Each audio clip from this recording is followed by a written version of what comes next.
Haruki Murakami, one of Japan's most well-known and best-selling authors. Today I want to talk about 3 books of his that I got to read recently.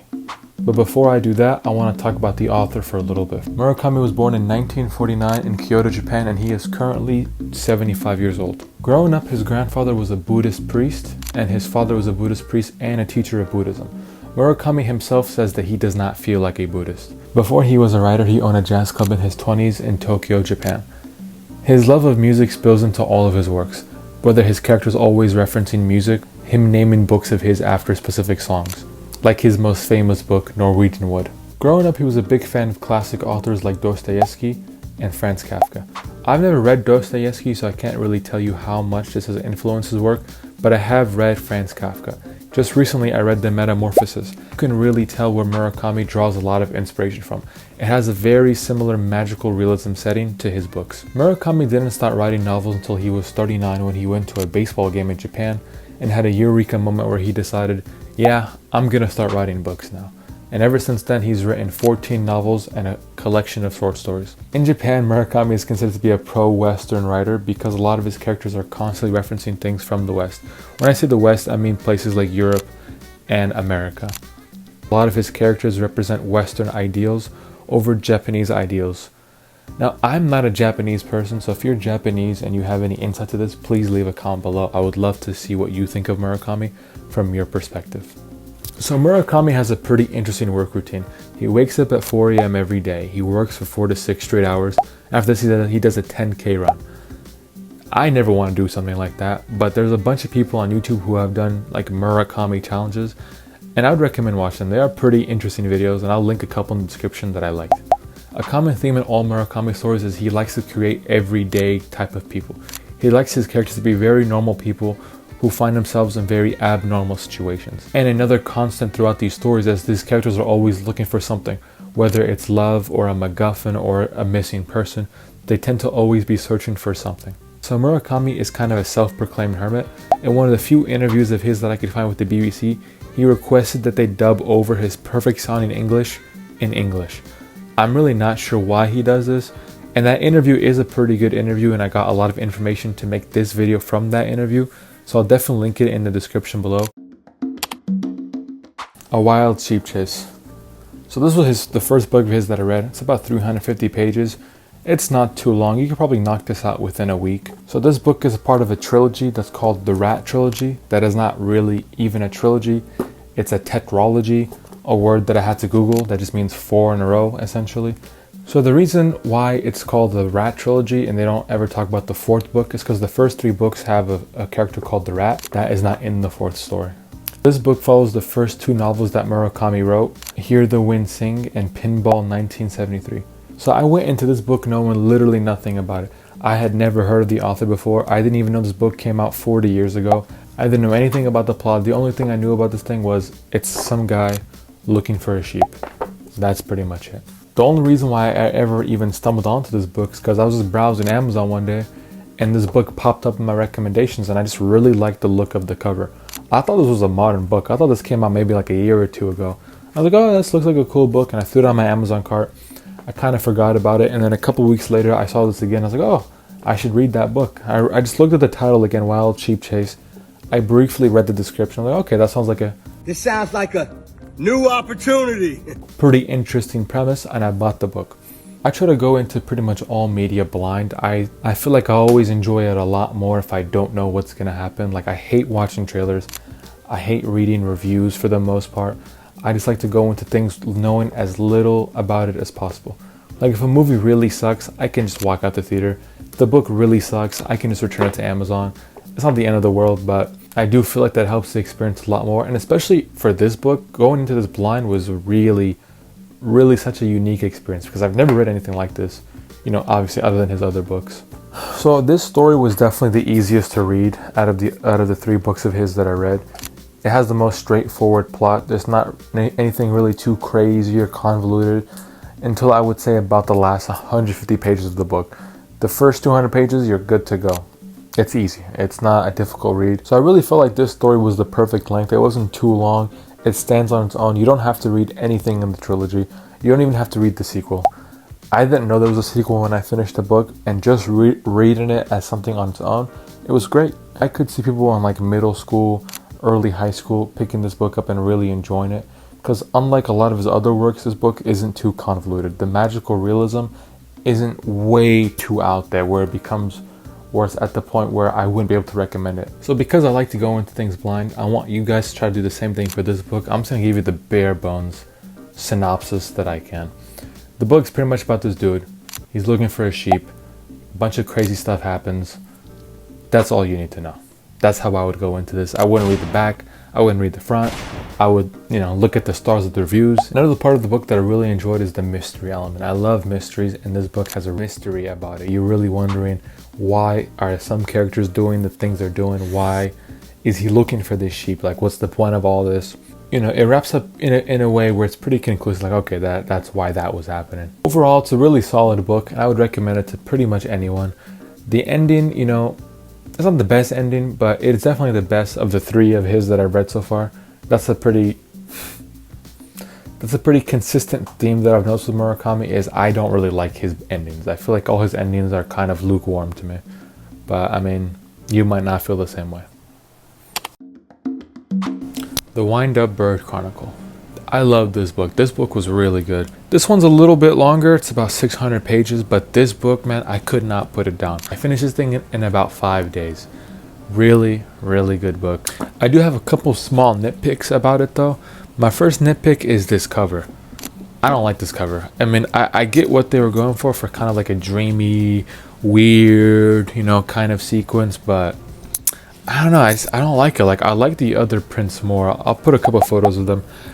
Yeah, I mean, that's one of the small nitpicks I have, is this book cover, man. I really wish they went with another cover. Couple of pros. Things take a left turn in this book so fast. Almost like within the first 50 pages, things start running up in this book. This book feels like a fever dream. I don't know how he did it, but when I'm reading this thing, I get uncomfortable. I feel weird. I feel like, man, this is, it's kind of a strange experience. The only other thing that I really felt the way that I felt while reading this book is Studio Ghibli movies. I don't know why Studio Ghibli movies kind of make me uneasy. Like, I really enjoy them, but they give me the same feeling this does, like a fever dream, where I'm just kind of uncomfortable, but I really like it. But I just feel a little strange while I'm enjoying it. And I could definitely see them turning this book into kind of a Studio Ghibli kind of movie. I don't think this would ever work as a live action, just because of some specific segments towards the end of the story. I could definitely see them making like an R-rated Ghibli film out of this thing. I don't know what's going on in Japan, man. These guys really know how to make good fever dream stories. So again, I'm gonna try to tell you as little of the plot as I can without spoiling anything. So the book is about this dude, and he's trying to look for his cat, and things become weird. That's all I want to tell you about it. There's a bunch of side characters. There's a bunch of really, really well done, fleshed out side characters who have a lot of background. There's a bunch of little side stories weaved throughout the story. So yeah, I would really try to go into this book knowing nothing. This is another one of those books that I went in knowing absolutely nothing. And I even feel like the back of this book kind of spoils something that happens. I definitely think I would have enjoyed it more if I didn't know what was going to happen here, but I would definitely just skip reading the back. Just get the book, man. Just read it. It's really good. If you're someone who doesn't really care about all that, I mean, I'll tell you a little bit more about it.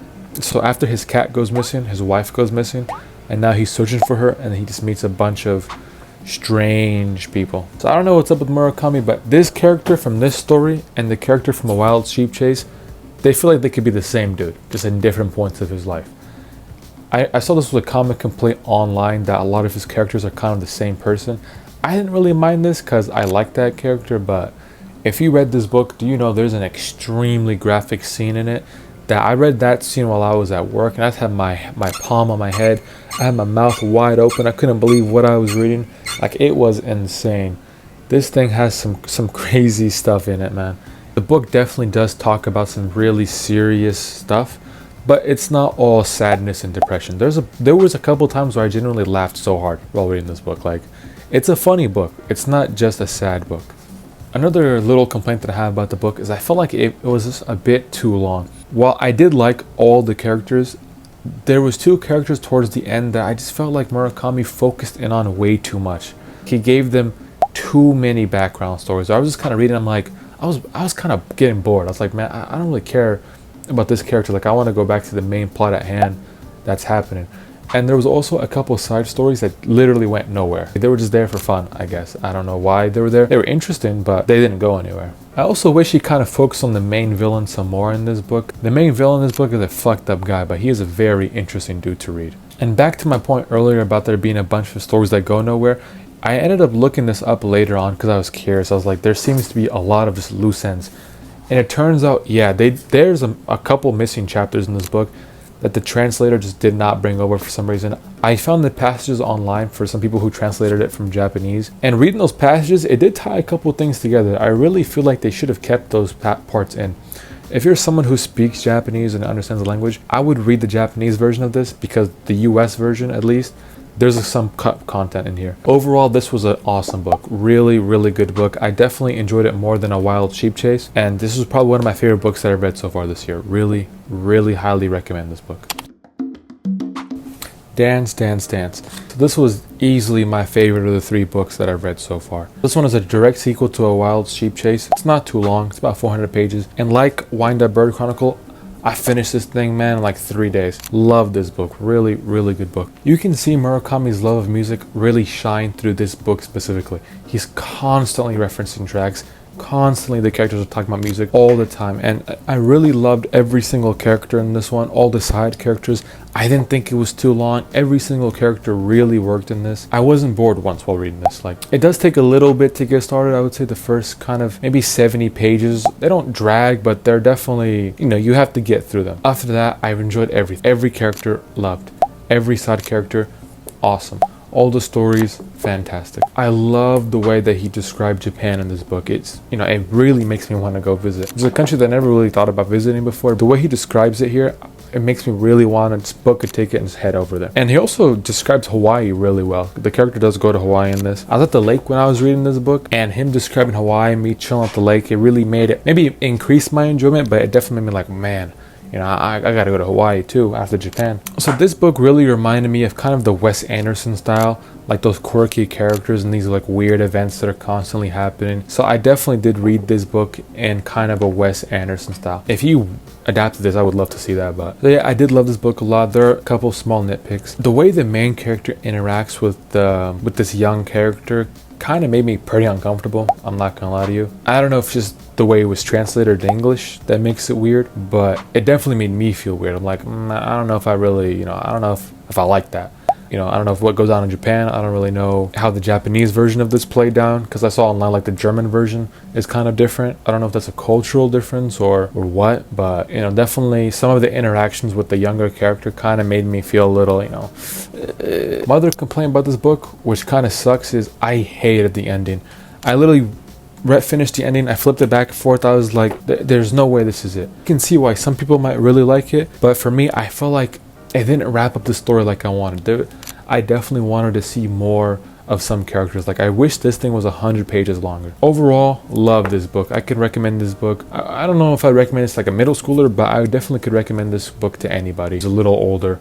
It's a really good book. Touches on some serious topics, not really too much, but overall, really, really good story. Overall, man, I love these books. I'd recommend anyone to go out to go read these. These books are weird. I love weird stuff. I love weird books. I love weird movies. I'm so happy to have discovered this dude's works this year. I love how he describes mundane things, like the way he describes his characters cooking or walking, or even just sitting there reading a book. His characters are always doing something kind of boring, but the way he talks about it really makes you feel like you're there.